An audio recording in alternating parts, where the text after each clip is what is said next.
Hey there. I'm excited to announce this to you today. This is what you've been waiting for in your spiritual quest. This is something I've wanted to do for a long time, and I'm finally ready to announce it that it's ready to go. It's the Grief to Growth Community Circle. Now, this is a sanctuary where like-minded souls are united in their journey through grief and towards personal transformation. It's more than just a place. It's a beginning. It's a commitment to growth and understanding. Here you're finding not just a community, but you're entering a circle of trust and depth. You're going to engage with interactive coursework. You'll dive into exclusive podcast episodes and partake in discussions that illuminate the path from mourning to empowerment. This is a realm where every question is honored and every individual's journey is validated. To be part of this exclusive circle, visit us at grieftogrowth.com/community or look for the chat icon at the bottom of every page on the main website. Remember that entry is a privilege because I want to ensure that every member is as dedicated and genuine as you are. You must apply to join, but the journey within is worth every step. So go ahead and join us today. Check it out, grieftogrowth.com/community, and I look forward to seeing you there. Hi there. Welcome to Grief to Growth Podcast. Your host is Brian Smith, spiritual seeker, best-selling author, grief survivor, and life coach. Brian believes that the worst tragedies of life provide the greatest opportunity for growth. Brian says he was planted, not buried, and he is here to help you grow where you've been planted by the difficulties in life. In each episode, Brian and his guests will share what has helped them to survive and thrive. It is his sincere hope this episode helps you today. Hey everybody, this is Brian back with another episode of Grief to Growth, and I've got a really exciting guest with me today. This is another near-death story, and I know you guys love those. And this is someone who I just heard pretty recently and said I had to get her on, so I asked her and she graciously agreed. So we just met for the first time a few minutes ago. Her name is Susanne Seymoure, and at the age of 12, she died by hanging from her scarf on a ski hill in a freak accident. She was left alone for 45 minutes. She encountered Jesus, angels, and a lot more. Now, she did keep her story a secret until pretty recently, and now she shares her childhood journey in a new book that's called My Secrets from Heaven and hopes to add more love, comfort, and inspiration to others in the world. And she also became a registered nurse after her experience. So I just want to give a real quick introduction. I want to let Susanne tell her own story. So with that, I want to welcome Susanne Seymoure to Grief to Growth. Oh, hi. Thank you very much. Pleasure to be here. Yeah, Susanne, it's really nice to meet you. I was telling you and I were talking, we got started just right away, and I was like, we got to start recording because we had a lot of good exchanges before we got started here. But I know that you had this experience when you were 12 years old, and you kept it a secret for a little while. So tell me about the experience and what led up to it. Okay. So I was 12 years old, and my parents, I give a little background in my book about my parents because I think people like to know what influenced your life before that experience. I just think it gives a complete picture and allows people to get a richer experience. So my parents were immigrants. They came over from Germany and settled in America, hoping, they had survived the war with Hitler and the Nazis as children. So they were survivors.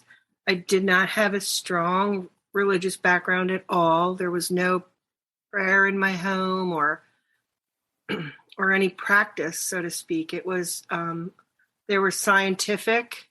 My father was a very scientific engineer, and they wanted to live life. They weren't interested in reviewing the past or talking about heaven or death or any of it.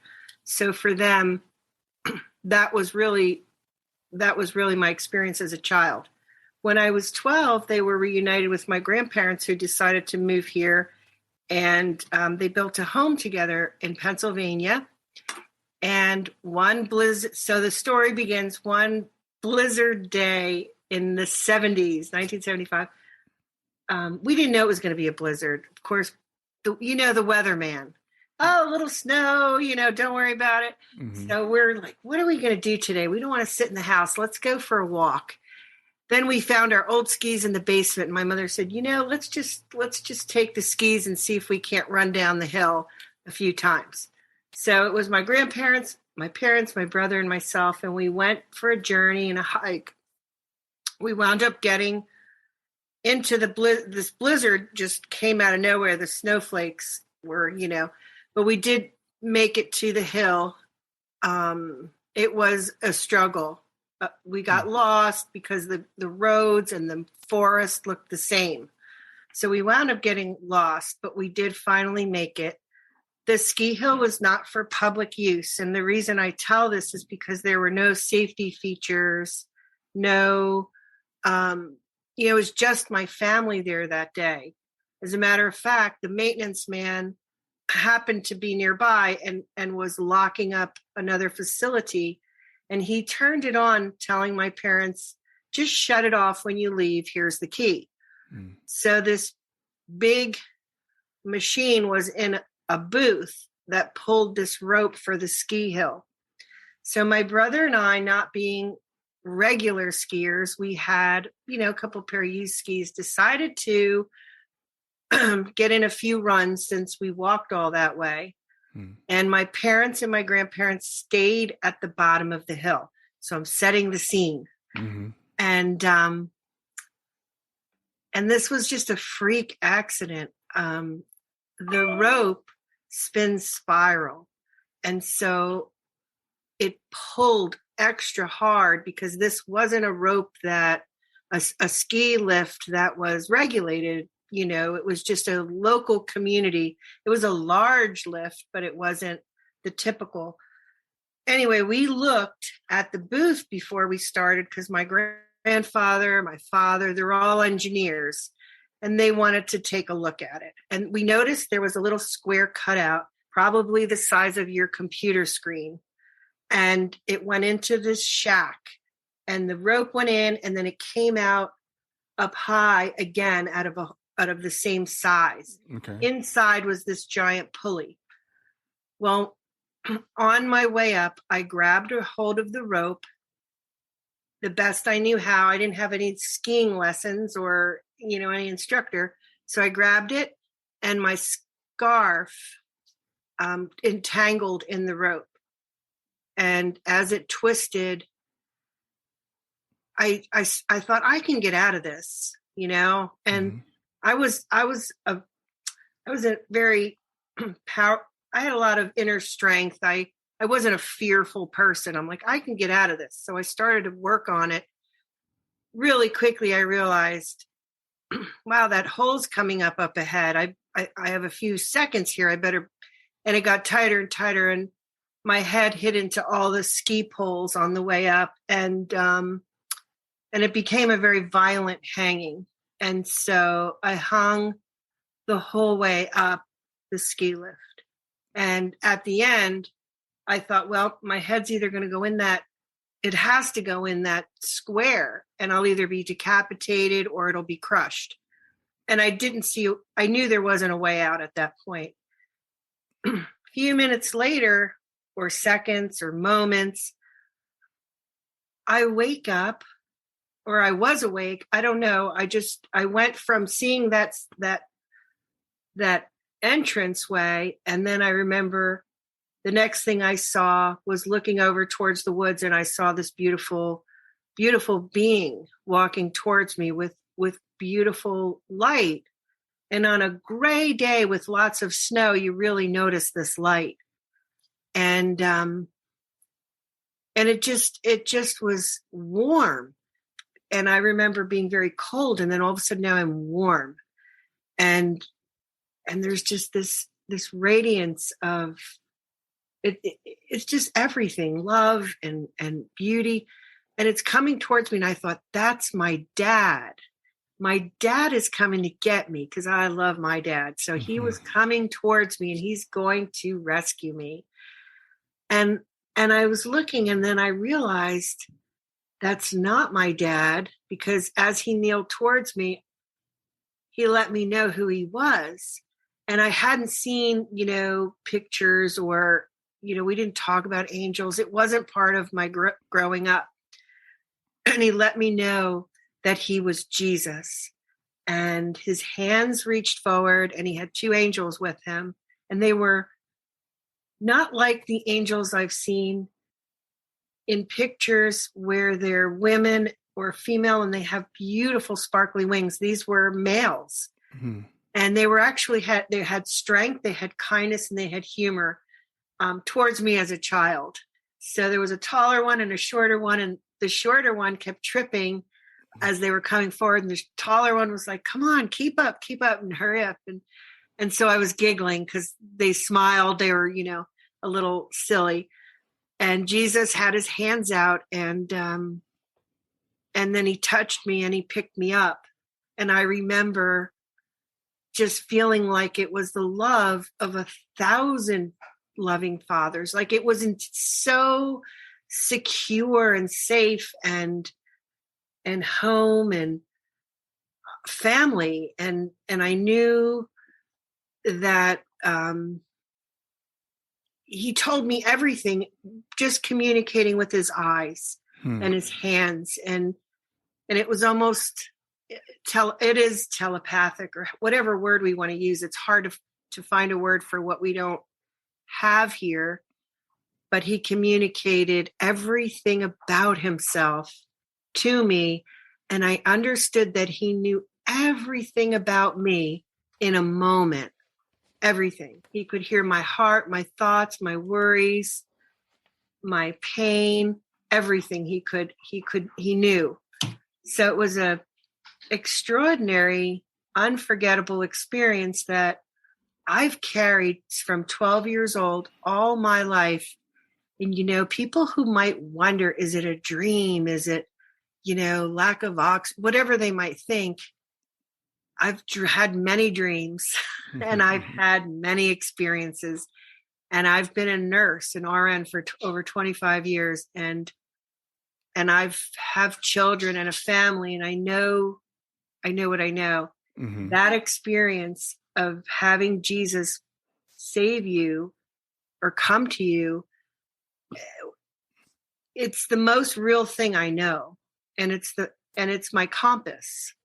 It's my inner compass. And that's not saying I always follow it, because we do have free will. Yeah. And I'm not a saint in that way, but I have that compass where every once in a while I'll look up and check in and go, oh, I know I'm going the wrong way, but, but that love, if people understood, and I believed everyone understood that love, because when I came back, he brought me back. I just thought everyone knew that experience, because people talked about Jesus and love and all these things. And there was so much to read about then, because now I'm looking for, where is he in this world? And I knew he was here, but I wanted to find him in his house and churches and places of worship. And I wanted to be part of it. And so as I grew up, I realized more and more the lack of, for so many, and it always made me sad for them, because I thought, if anyone ever knew how much you're loved, you would never feel alone. You would never ever feel alone. So, yeah, the skiing accident brought me insights to heaven, insights to my life here. And it led me to choose to become an RN. He didn't tell me to be a nurse. He didn't, beat his chest and point his finger and say, this is what you're going to do. When I had my experience with Jesus, I realized how much our free will is honored. He's not a controlling God. He's not a, he loves what we think and what we feel and what we do. And he gets excited by it when we share, and he gets happy for us when we follow our own inner guidance along with him. So I knew we had this tremendous free will, and they support it. Mm-hmm. They're very supportive. So there is a bigger picture I understood as well. And that helped me understand the why.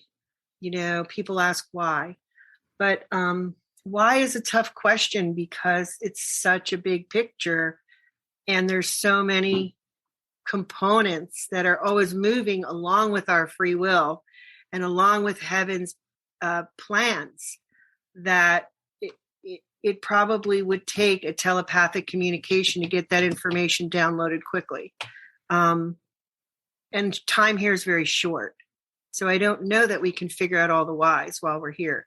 Yeah. But I did see angels. I did see Jesus. I experienced councils that I knew there was like a hierarchy and a government that had specific roles. It wasn't people flying around or sleeping, just resting in lounge chairs. There was activity, there was work, there was communities, there were home. It was just very alive, very, very much connecting to here. So that it wasn't a big difference. It was just this love and this understanding and lack of judgment and the clarity. Things just can get done so much easier than here. I have a lot of struggle here with trying to say what I want to say after having people understand without you really even talking. Anyway, yeah. Well, I want to ask you a few questions. And I understand there was something that preceded this event with you actually even putting the scarf on. So tell me about that. There was a little bit of a conflict there. Yes. So that when I first wrote my story, I almost called it the entangled scarf, because when we were leaving the house with our skis going for our hike, my mother said, put a scarf on, it's cold outside. So I put a scarf on and I tied it with one loop and swoop. And then she looked over and said, tie it again. So I thought, you mean make it into a knot? She said, tie it one more time so it stays, so it's warm. And she came over and tied it and had it bunched up around my neck. And I remember thinking, I never really had a big confrontation with my mother. She was authoritative. Mm-hmm. And back talk and all that just didn't go in my house. So my mother said it, you did it, or there was going to be, conflict. Mm-hmm. So I did it, but I looked at her and I said, I don't understand why. I just didn't want that. So we had this argument. She said, keep it tied. I said, I will not. And I untied it. And this went back and forth, and everyone's watching in my family.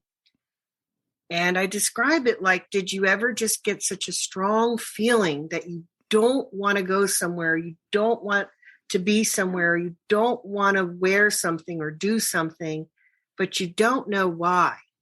I've heard people talk about they don't want to get on an airplane, or so that was such a strong feeling. It became to the point where we weren't going to go. She was saying, well, we're not going to go until you do that. And she said, you're ruining the whole day for everyone. So for me to stand up to that instinct was so strong that I did not want that knot. Eventually I had to comply because, they were all wanting to go for this hike and skiing. So I did, but I remember feeling absolutely sick about it. Yeah. And little did I know when I was on that hill that I tried to put my hand through between my neck and my scarf. And there was, I knew in that moment, I have a knot in my scarf. I'm not going to be able to get this out with one hand while it's spinning. Had I had the one, I think I would have had a easier, maybe, I don't know, but I knew that was a sure thing then, having that knot. And so that was intuition, I suppose. And Yeah, and that, to me, that brings up a question, because it sounds like it was intuition, but do you feel like this experience, you talked about free will, but did this have to happen? Because it's interesting, you and your mother are having this conflict, but eventually your mother wins out, which I'm assuming is what led to you actually having this experience. Stay with us. We'll be right back. Hey there, something I want to tell you about today. My podcast platform, Buzzsprout, has recently made it easier for me to allow you to support me financially. Go to www.grieftogrowth.com/subscribe. That's grief2growth.com/subscribe. And once you're there, you can sign up to support me financially. Now, you can do it for as little as $3 a month, or of course, as much as you'd like. If you do that, you'll get access to bonus episodes, and you'll see those in the regular feed. They'll have a lock on them. But when you become a subscriber, you'll actually get access to your own private feed, and you'll be able to listen to the regular podcast along with the bonus podcast for the subscribers. I want to thank you for listening. I want to thank you for sharing the podcast. And I want to thank those of you who support me financially. Have a great day, and on to the episode.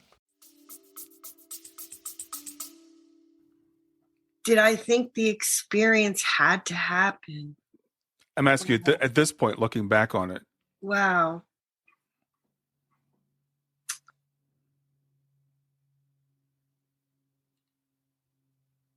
I don't think so. Okay. I don't think so. I think I got a warning, and I think whether it's angels or your guidance, something was warning me, but I didn't have the understanding or education to understand how to overcome what someone else was projecting towards me. Yeah. Well, that's a free will thing, I guess, right? So Right. you had free will. Yeah. I wouldn't have done it on my own. Mm-hmm. But when someone else is overpowering you, Yeah. they can't stop. I don't know if that can be stopped, but I don't think it had to happen. But I am. Yeah, that's a great question. Yeah, I was just curious because I was just talking with someone the other day, and I debate this all the time: free will versus, like you said, heaven's plans or predetermination, and it's very. I think it's complicated. I don't think it's one or the other. I think there's kind of a combination of things. The collaboration. So you're 12 years old. You're going up the hill. This scarf is tied around you. So I want to help people understand this, and I want to understand it. So you see yourself going to what you feel is your imminent death. And from my understanding, the way you just told it, you sustained some pretty serious injuries. It wasn't like you just blacked out. Right. I've heard a lot of times people will leave their bodies before their deaths. Do you remember leaving your body, or you were there and then you were somewhere else? I didn't leave my body at that time. Not until Jesus came, then I did. Okay. But I didn't know I was leaving my body because I felt completely whole and I felt completely like me. Mm-hmm. And there was no change for me except this extraordinary love and peace and all the goodness just wrapped into one moment. It was just everything. So. At some point, though, the scarf became detached. It came off of you, right? Right. And so I found that out because my grandfather, the engineer, my father, they said that the scarf went through the gears, came out flying on top, that hole that came out the top. Mm-hmm. So this scarf somehow miraculously came off my neck after being so tight it tore all the skin off my neck. And it went through these gears, which would have torn it to shreds. And then it came out on top and it flew perfectly straight and perpendicular with no tears in it anywhere. It was like no one had ever worn it. So when they saw that, and they were at the bottom of the hill, they knew there was a great sign of the supernatural. They knew there was so much more going on than an engineer could explain. Yeah. Yeah. So, yeah. So you find yourself after you're looking at your imminent death, and then you find yourself lying there, and Jesus comes to you. So at this point, you felt like you were still in your body, I assume, and you saw Jesus, and you see the angels, but then they took you to somewhere, right? After you saw them, Right. Right. So when they came and they approached, and I didn't know that they were angels. I didn't know what they were. They looked like they had some armor and boots, and they had these big wings that definitely they looked heavy and soft at the same time, but they looked like they were on a mission. And so they took me, Jesus carried me, and they were alongside, and we flew, because I remember hearing this. I felt this complete peace and comfort. I remember feeling like I was in a state of almost so much bliss. And then I heard this shrill of a scream, and it almost snapped me out of it. And I looked down, and that's when I saw my mother running like a chicken with her head cut off, just running at the bottom of the hill. I saw my grandfather kneeling by this tree, and my grandmother behind him.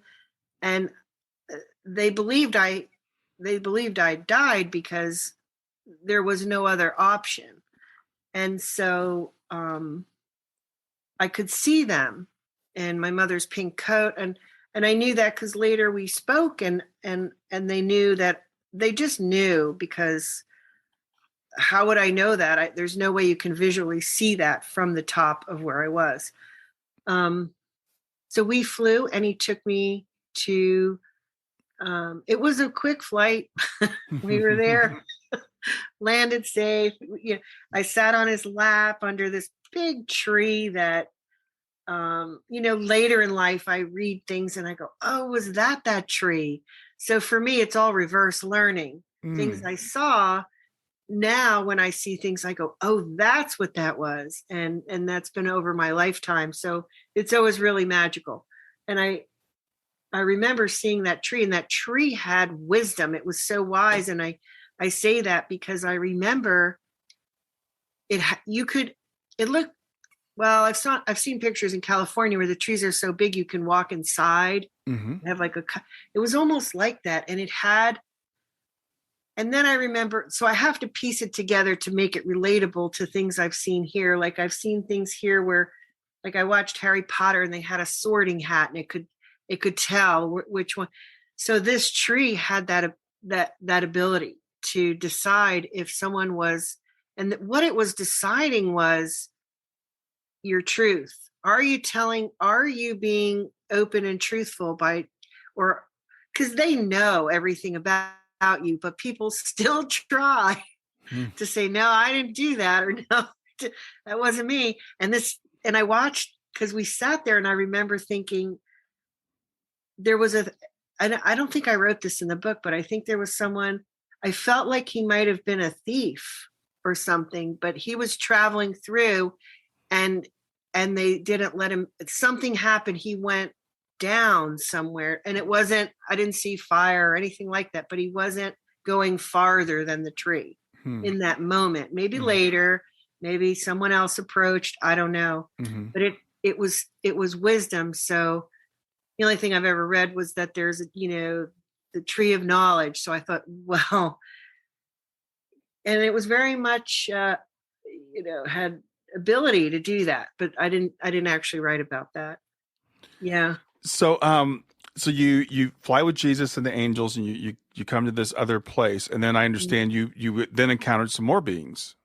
Yeah. So when we got there, because I said I have to go back, once I saw my mother screaming at the bottom of the hill, it was like I snapped into a different state of mind, and I said, I have to go back. My mother will never make it without me. She cannot survive. She will not make it. And I said, look at her. Look at that. She was just a mess running around. So, and I was, after the war and everything, I knew what it meant. My mother always told me that what a blessing and what I was, because she never could have kids. It was just a whole thing. So I saw this panic. Mm. So I asked them, and they weren't prepared for that. I felt like they were like, really, are you sure? And so when I got there, a council came, and I was sitting on Jesus' lap, and we were having, a nice visit. And this council came, and I call it a council now. When I was a child, I just thought it was people, beings. They got together and they huddled, they talked, but they all had the same kind of, like, a cloak. Mm-hmm. And so they were official. And then I realized that they couldn't, they were miffed by it. They were just miffed. They're like, really? Does she really want to go back? Is that possible? Would that be okay? There was a lot of discussion. And I knew in that time that I talked about free will, I knew in that time that they were seriously considering what my heart was communicating. Mm-hmm. And they didn't ignore it. And they didn't ignore me. And they didn't make me feel like they're the all powerful and I'm nobody. They made me feel like we're going to make this absolutely best choice for everyone. And it wasn't ever felt like I was overpowered. I just knew that they were wiser than me and that they were going to consider a bigger picture. So they had limits. And I realized this when I became a nurse. We have a scope of practice and we do everything we possibly can to save someone's life, but within our scope of practice, then we might have to call in, another team or a specialist or, other people. Mm-hmm. So that's how it felt. So they reached their limit with me. And I smile because, I guess I was the problem child, but then came another council and I thought, oh boy, like, who are these? Where and they just came from different towns. So it was almost like community leaders. I don't know. I think here we try to emulate government in some way, sometimes like heaven. We'll get back to Grief to Growth in just a few seconds. Did you know that Brian is an author and a life coach? If you're grieving or know someone who is grieving, his book, Grief to Growth, is a best-selling, easy-to-read book that might help you or someone you know.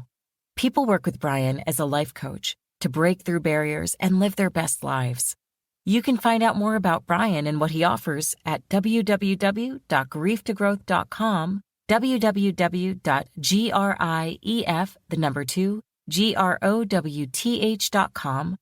If you'd like to support this podcast, visit www.patreon.com/grieftogrowth, www.patreon.com/GRIEF2GROWTH to make a financial contribution. And now, back to Grief to Growth. Stay with us. We'll be right back. Hi there, I'm really excited to tell you about my latest ebook. It's 4 lessons that you can learn from the near-death experience without going through all the trouble of dying to learn them. I've been studying NDEs for several years now. I am completely convinced that not only are they 100% real, but that there's some very universal wisdom that we can get from the near-death experience. And I've distilled that down in this book into 4 short lessons. And I've also given you all the reasons why I believe the NDEs are absolutely real. So go to www.grieftogrowth.com/NDE lessons to pick it up for free. www.growth.com/NDE lessons. I hope you enjoy it.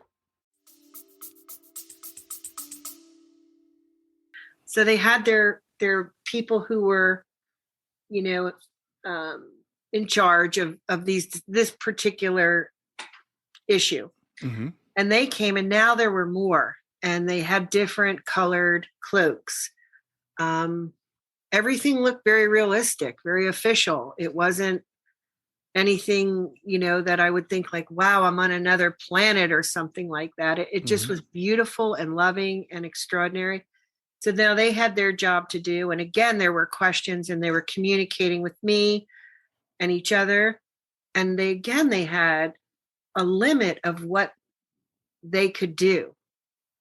and we were at a crossroad. Like, what are we going to do? What are we going to do with her?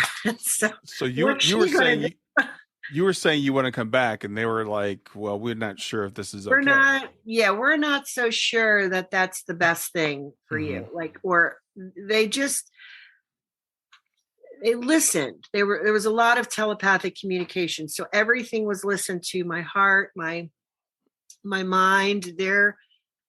All this information was beyond anything I've ever experienced here, in how well they collaborate. Here we do our best to collaborate, but we have ego and all these other factors that come in.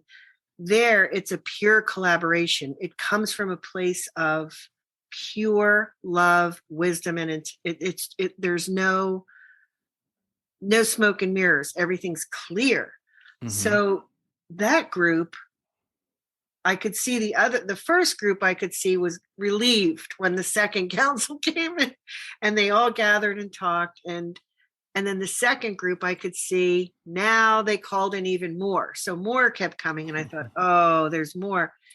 And Jesus was very patient and just sitting, and we were talking, and it was just, and then finally, I guess they were still stuck with what was going to happen, or not stuck isn't the right word, but analyzing.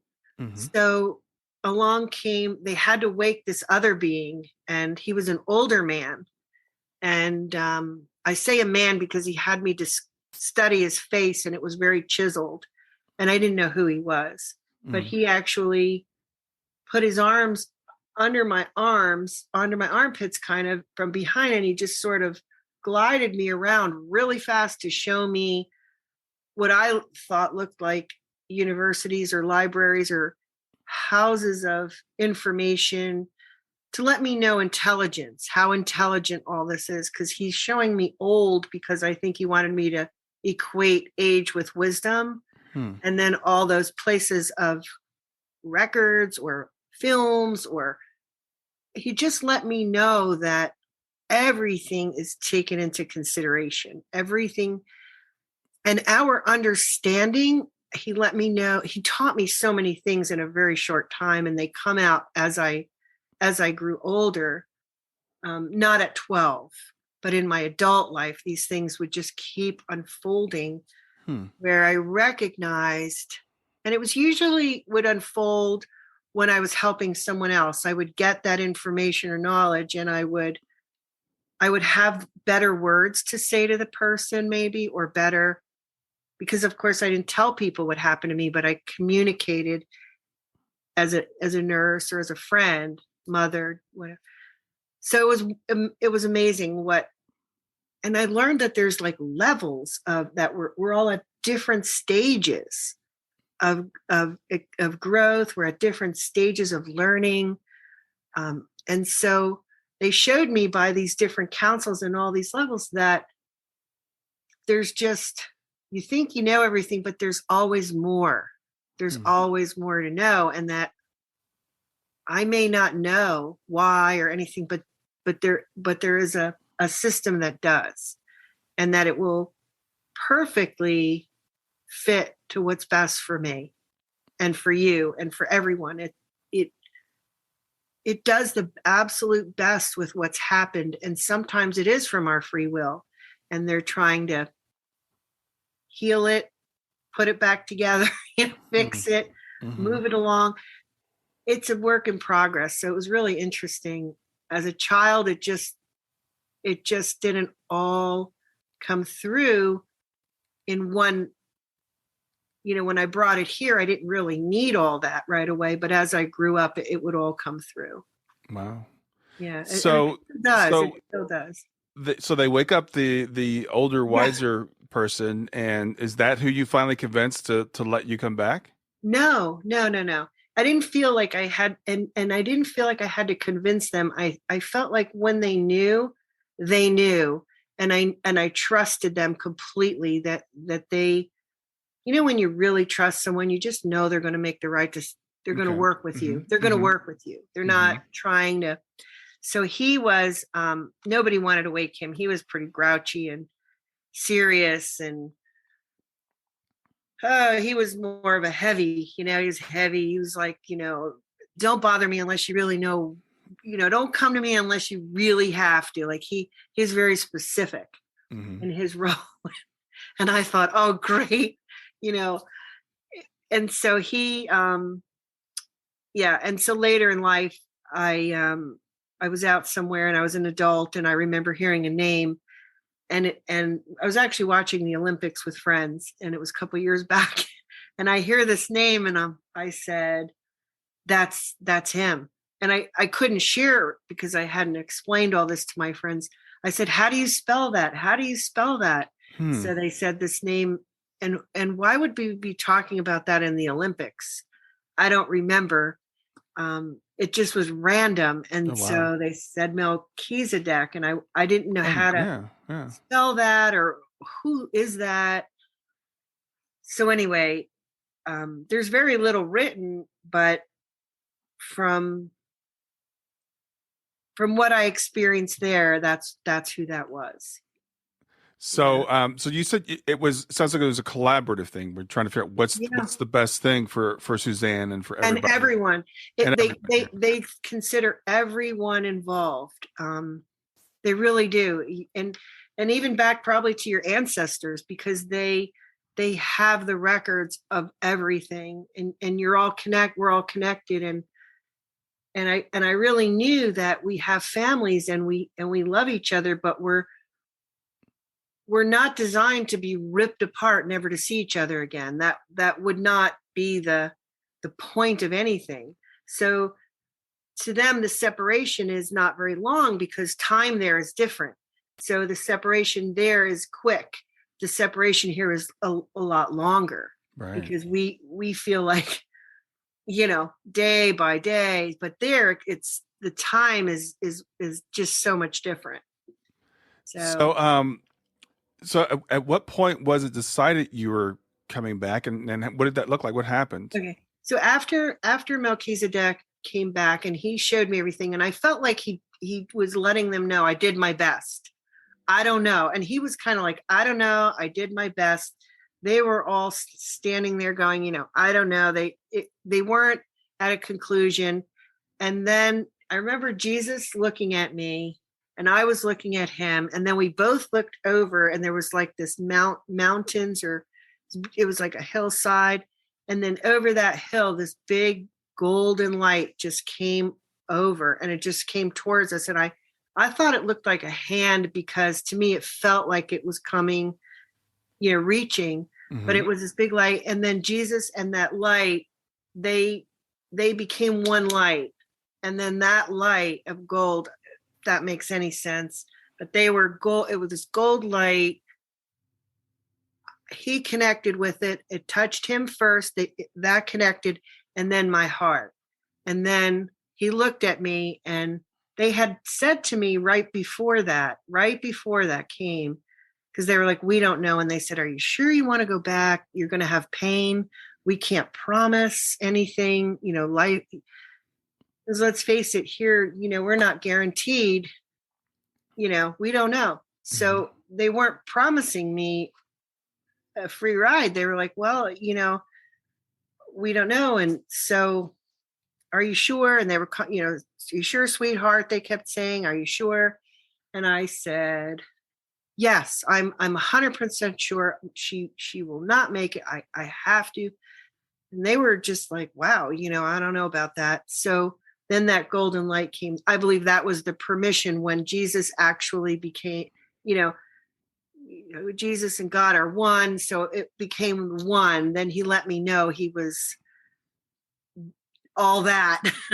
So I knew right away, but then I was like, whoa. Okay. So that's the ultimate, the one, that's it. And so that was the God light, like that was God, Jesus, all combined. It just woo. And then there was a smile, and he let me know everything would be all right, and he would stay with me. But I wasn't afraid. They didn't scare me. They just it was kind of realistic, and they didn't scare me or anything. And I made the decision, and God said, okay. And so I came back, and I was very, very badly injured. So they actually, yeah. So That's you at that point, did you fly back down, or did you Yeah. just find yourself back in your body? No, he actually carried me back. Okay. And so when people say they separated from their body, I still felt like I had a body, because he was like holding me like you'd hold your child, Mm-hmm. and carried me back. So we came back, and I had the best time there. So we came back, and I thought, okay, he's going to stay with me longer. And he did, until my parents and helpers. We didn't have 911 back then, or cell phones, so it was a long time before help arrived. Mm-hmm. And it was only like a volunteer, because we were in the middle of nowhere. And so I know they had to have done a spontaneous sort of healing, as far as me being able to have any type of movement, because I had broken my neck, and I had many, many injuries.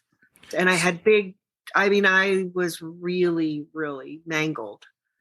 Right. So blood you're, everywhere. and I remember I heard you tell the story that you calculated, I guess your engineering family, that it took them 45 minutes to reach you. On a sunny day. Yeah. With, So, yeah. So what did it feel like in terms of the time that you were gone from your body? Was there any sense of time when you were gone, or it was 45 minutes here? That's a good question. So the calculation was definitely for friends, family, and loved ones, so that you could get a sense of it, and be part of it. The time for me felt, sometimes it feels like a moment, and sometimes it feels like years. I mean, I couldn't even put it all together, because the ability to express and communicate and see everything, and the knowledge and the language, imagine if like we just looked at each other, and I knew everything about you, and you knew everything about me, and you completely trusted me. We had no hidden agenda, no anything. And the ability to communicate with your eyes was extraordinary. So they have time for that. Time just flies by. It just flew by, and you do so much more. Here we take forever to get something done.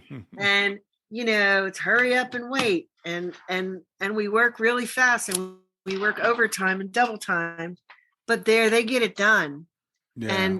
And with humor and love, and so it wasn't stressful. Right. It was more, but they definitely have a system, a working system. And I used to joke with my friends and say, now that they retire, some people, I'm like, yeah, well, or they'll say, rest in peace. I'm like, guess what? You're going to be working on the other side. There's more to do. Like, you're not sitting back. You're going to be involved. Yeah. And yeah. So I understand when you came back and your body was about the time that your mother was arriving, and your mother witnessed something as she arrived there, didn't she? Right. So she came up the hill, and now she's exhausted, and they reach the top of the hill, and she sees me. And originally at the bottom, my grandmother held her from coming to the top. She said, no one should see their daughter like that dead. They thought I was dead. So they said, no one should see. I believe I died in there somewhere, to some level of death and whatever. And they, so my grandmother said, don't go. None of them came right away. They waited for help. You don't need to see that. It's going to be too gruesome, just wait for help. So when they did come, my mother got to the top of the hill expecting to see no movement, no talking, no life. And she said, she sees me talking, and she says, who was talking to you, and who were you talking to? And she's going, did anyone else hear that? You heard that, right? You heard that. And And I'm saying, yeah, you know, and, and, and my mother's like, look at her, you know, she's smiling, she's laughing. What is going on? And all this blood. And so it doesn't make sense to us, like how you could see your child completely mangled and in this pool of blood. Like that alone could give you a stroke or heart attack right there. And so for her to see me smiling and talking and about, you know, Jesus was just here, and they're thinking, Jesus, like what? So it was a quick thing, and she immediately, they were more concerned with my physical, you know, nobody turn her, nobody touch her, we need this, Right. we need that. And then that all started, and and they drove me to the hospital in the car because we didn't have 911, we didn't have an ambulance service yet, and we didn't even have a hospital in that area. So we had to go all the way to New York from Pennsylvania in the snowstorm on the highway. So while we were driving, I remember his name was Steve, and he had a blue light. He was a volunteer. And I'm in the back seat, and my mother is holding it together. I know she's just thinking, just get me to the hospital. And I'm still telling her, and she's saying, shh, you know, like, that's enough. No more. We're not going to talk about this. You know, you need your rest. Don't talk about it when we get there. I don't want to hear anymore. Like, just real quick, she hushed it all up. Right. So in that moment, I just trusted that probably wasn't good for me. I should stop talking about it. And then when we got there, she actually, I think she had a nervous breakdown or something. They gave her some medication. We were both on stretchers, and I saw her go another direction. Yeah. And so she made it there. And then I was talking to everybody, and the doctors and nurses. It looked like it was a Catholic hospital, and I see all these nuns, and there's like a sea of nuns now. And so they had recognized the physical miracle, because there was no explanation why I would even be able to speak or why I was alive. It didn't fit. Still doesn't. In terms of your injuries, without getting, you know, really gruesome, but did you say you had broken your neck? Yeah, my cervical spine. Now, I'm an RN, and believe me, I wish I had those records. When I knew there was a paralysis. I remember there was a paralysis, and when I went home, I couldn't walk or anything. So there was this paralysis. So I knew my neck. Even now, like, I knew that was healed. I knew it was broken, and I knew it was healed. And the paralysis continued even when I was home. And then there was another miraculous healing somewhere where I just got up and walked to the bathroom, and everybody, again, my mother, you know, she just, that poor woman. So she said, what's going on? And anyway, I had two on the sides of my heads were hit so badly. They were the size of baseballs, not a softball, but a baseball on my temples. And later I worked in the brain and spinal cord injury unit, and I had seen what that trauma really does. And the fact that I had no internal bleeding, they were just miffed by the whole thing. That type of swelling and all of so I knew there was spontaneous healing going on as time was going on, because I recovered rather quickly, and I became a gymnast within like the following year. Oh, wow. So my mother thought, you know, just get her the gym mat, because this girl, she was so nervous, because she said she was just all twisted up, broke her neck, you know, and now she wants to risk it all again.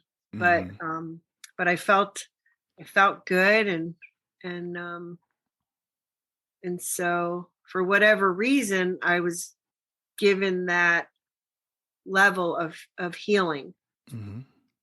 So I understand that your mother, even after witnessing, what she did with the voice at the top of the hill and seeing your recovery, your mother swore you to secrecy. Yeah, she really did. And she said it was my second birthday. It was January 19th, and we celebrated every year. That was my second birthday.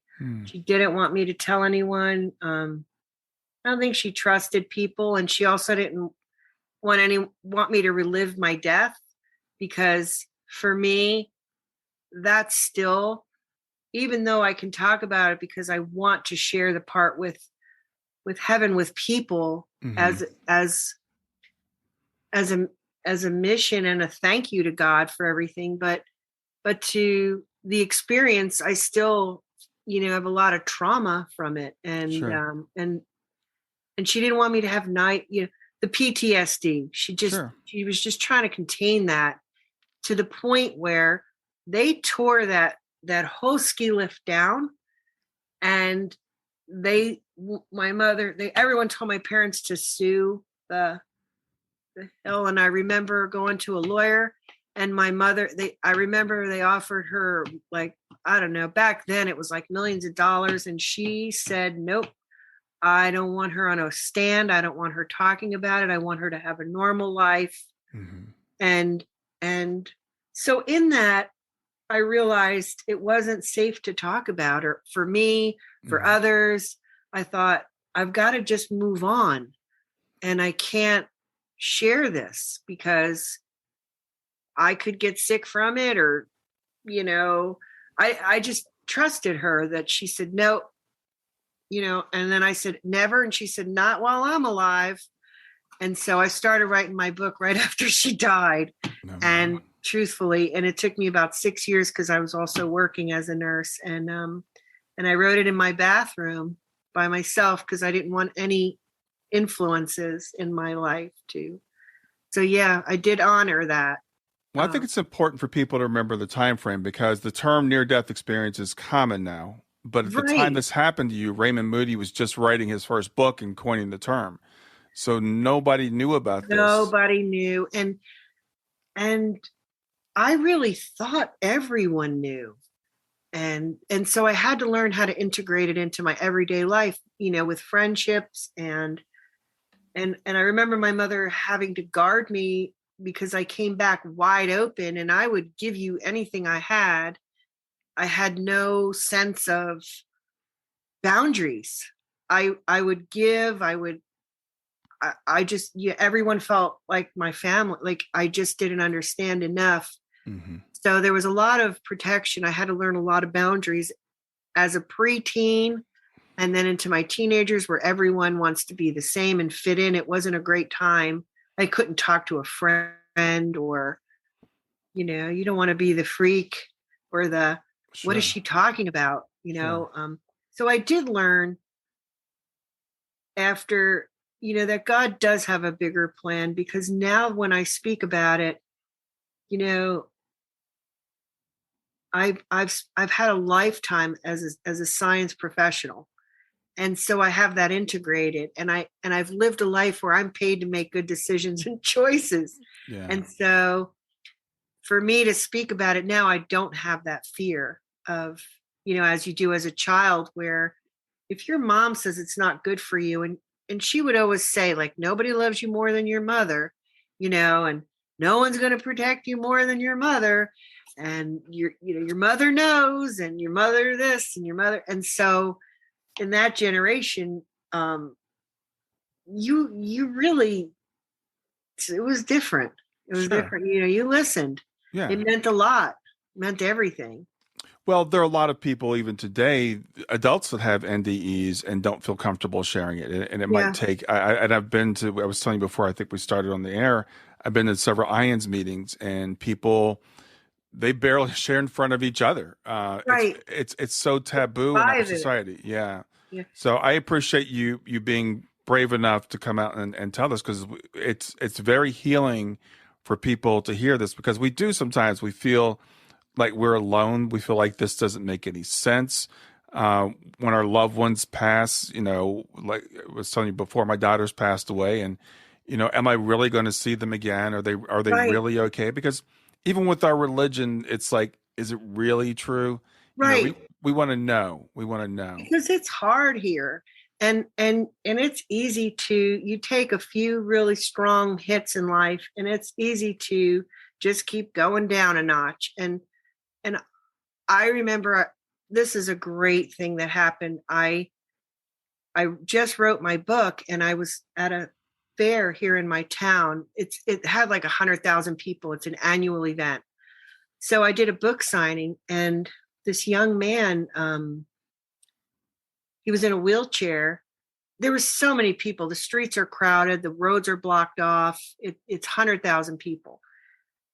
He found my little booth, and apparently he was in a coma. He had uh, been declared clinically dead. He was in an accident.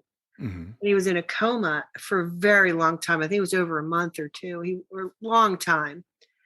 And he hadn't talked about anything. He was still full of injury.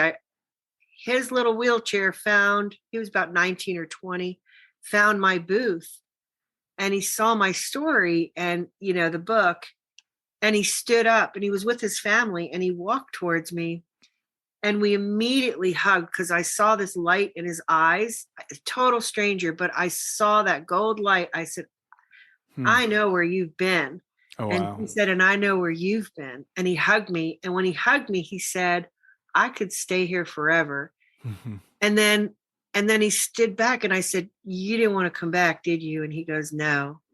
And he said, I was there and I saw Jesus, I was with Jesus, and I saw my grandfather, and we were sitting on a hill, and I was talking to my sister because she died the year before. I think, I don't know. I don't remember. Hmm. Anyway, he was sitting with them. He said, I was having a really good time. I didn't need to come back. And um, he goes, I was with my family. I was good. And he said, but then my sister said, you better go back if you can. If Jesus holds his hand out when he comes by, you better take it and go, because mom, just lost me. She's not going to be able to lose you too. Hmm. And his grandfather said, you have to. And he said, no, no. And they both said to him, take his hand if you can. If he gives you if he reaches for you, take it. So he said he did. And then he looked at me and he said, what do I do with all this? You gotta see this. He was riding a motorcycle or something. He wasn't he was a little bit on the rough side. So Hmm. he was looking Hmm. at me like, what do I do with all this? And because I said, well, thank you for sharing. And he said, but what do I do with all this? And I said, don't ask me because I'm still trying to figure it out. And we just laughed. And he said, he said, thank you for helping me about 1,000 times. And I said, no, you helped me too. Hmm. And he said, how do I help you? And I said, just by being here. I'm not alone. Like now I know, I've met some. And so sharing really is so powerful Yeah. in, in support groups. It's so powerful. Yeah.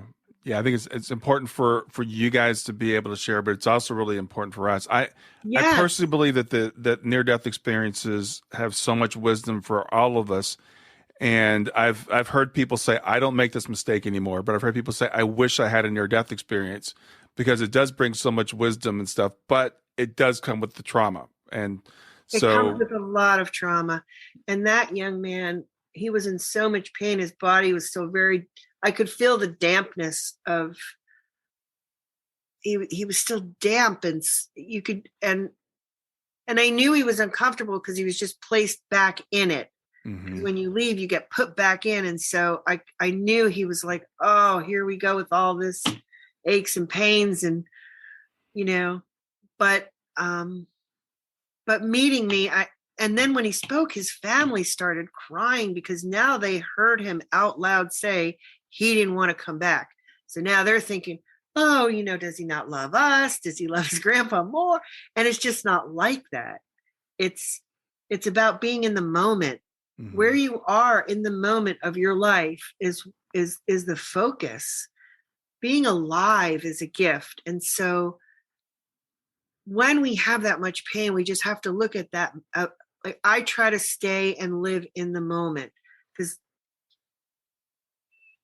it's so powerful and healing when we appreciate the day, just the hour.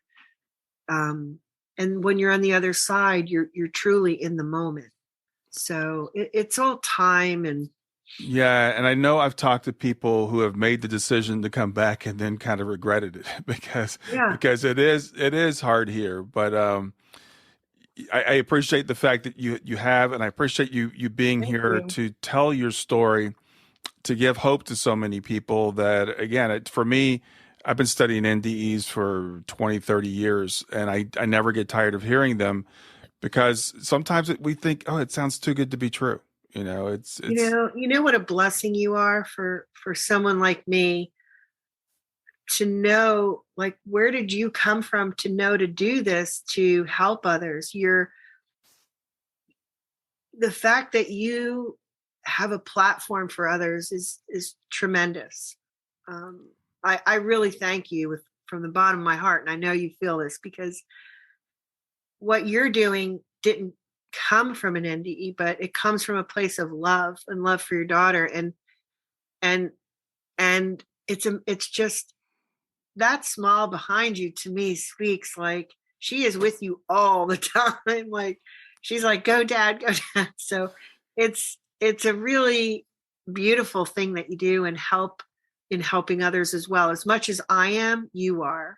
Without you, my story wouldn't reach people. Well, thanks. So I was talking with someone, I was interviewing someone yesterday, and she's like, thanks for what you do and share what you share. And I'm like, I don't have a choice. It's like, you were talking earlier, we have free will. I don't have free will when it comes to this. I think this is it's guided. Yes. Yeah, this is what I'm here to do.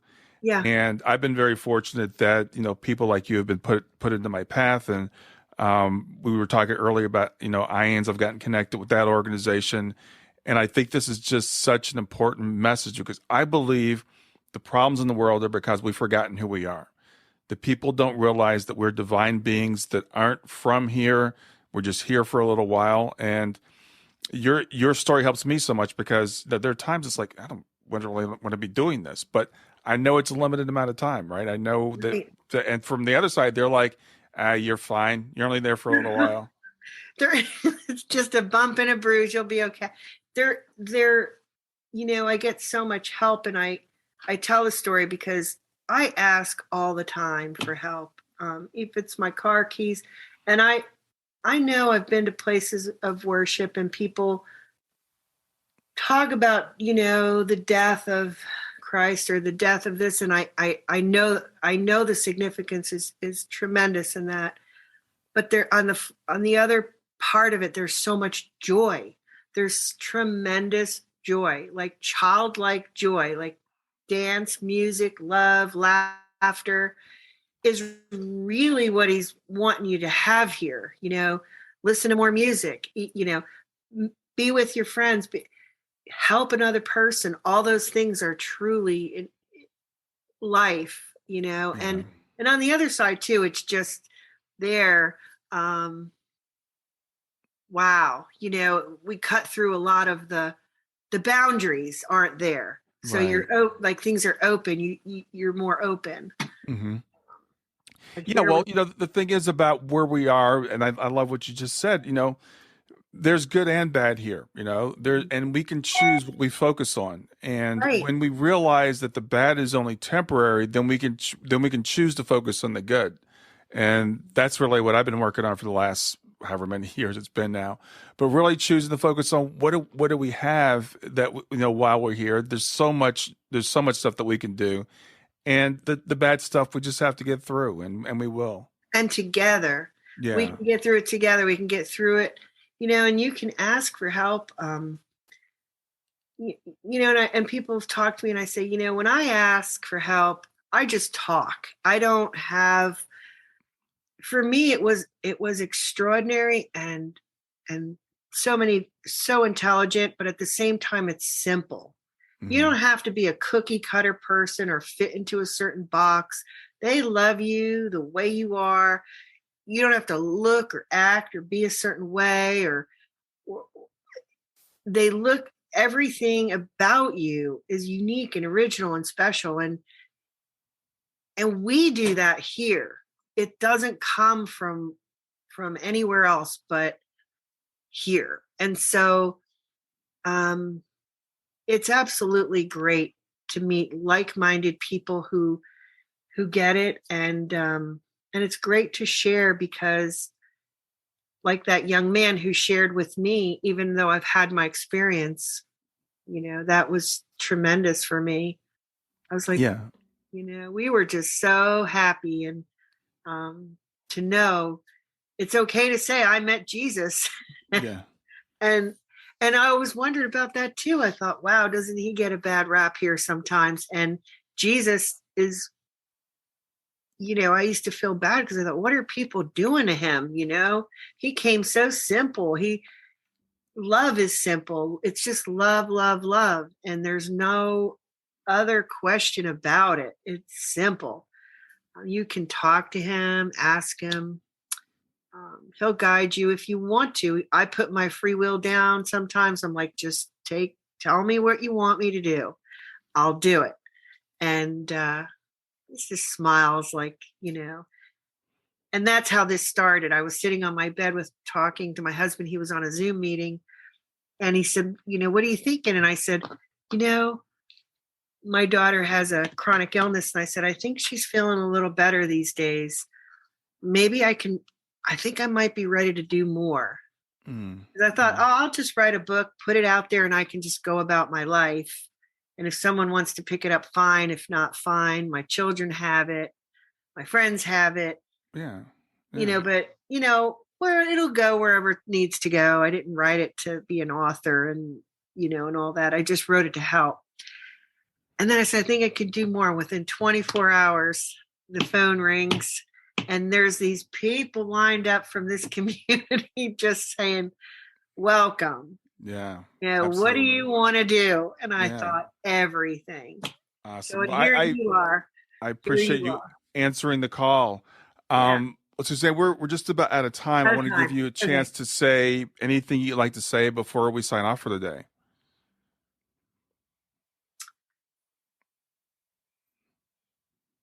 Wow. If only people knew how much, Jesus loved them, and that heaven is real. It's the realest thing I know, and that love is real, and it's the most powerful thing I know. So just, even though sometimes the world sounds like, all these bad things are happening, I guarantee you there's a lot of good things at work. Just keep your heart open. Just keep it open. Thanks. I want to tell people how they can get your book. It's My Secrets from Heaven. It's on Amazon. Right. And it's by Susanne, Susanne Seymoure. And it's Seymoure. And Susanne, are you open to people contacting you on Facebook or anything? Yeah, that would be fine. Okay. I'm on Facebook, Susanne Seymoure. I'm definitely open to, if anyone wants to drop me a note or anytime. I'm definitely open. I really, really appreciate you being here. It was great meeting you today, and enjoy the rest of your day, Susanne. You too. I feel really lucky to have met you as well. Thank you. Thanks for listening to Grief to Growth. Brian hopes that you find this episode helpful and will come back for future episodes. Brian's best-selling book, Grief to Growth, Planted Not Buried, is a great resource for anyone who is coping with grief or knows someone who is. If you enjoy the podcast and would like to support it, there are 3 things you can do to help. The first is to share the podcast with someone that you think it will help. The second is to go to iTunes, rate, and review the episode. The third way you can support the podcast is by becoming a patron. Head over to www.patreon.com/grief2growth. That's patreon.com/grief, the number 2, growth, and sign up to make a small monthly donation. Patrons get access to exclusive bonus content and knowledge that you are helping to spread the message of grief to growth. For more about Brian and Grief to Growth, visit www.grief2growth.com. Hi there. I hope you enjoyed this latest episode of the podcast, and I'd love to hear your thoughts. What questions came up for you? What did you like about it? What didn't you like about it? I invite you to visit us at growth2growth.circle.so. That's growth2growth.circle.so to continue the conversation with me and with other listeners. It's a space to sound off, to share reactions, and to go deeper into the topics from the show. I look forward to chatting more, and I hope to see you there.